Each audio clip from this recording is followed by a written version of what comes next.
If you leave out the cheese, you can always find mice. That's what Javos told Hugo before their meeting with the Alanis clan.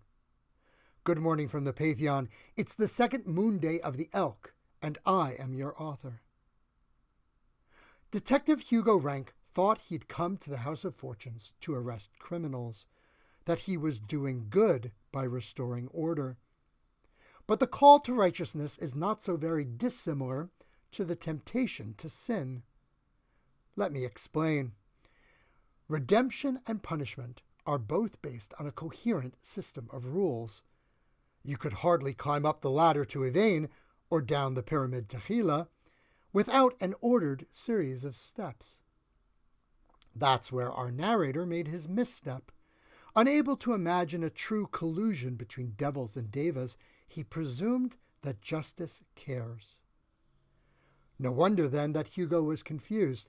He forgot that the only thing required for justice are the rules themselves. But before you make exceptions for Hugo, consider if this common misunderstanding is not more serious.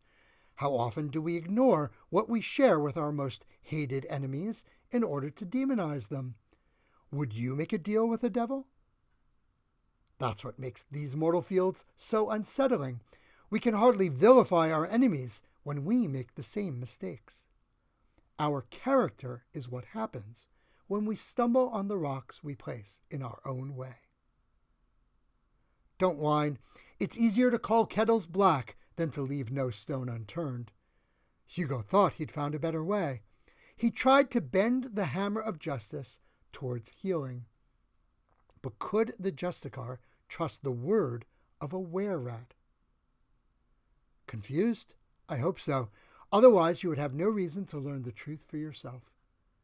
You can find the tale of Hugo and the Ratsnake soup as a Read With Me video on YouTube, as a digital story on Medium, or printed zines for sale on Ko-fi. Join me in the Pantheon if you have the courage. But be warned, this game is fraught with danger. Play at your own risk.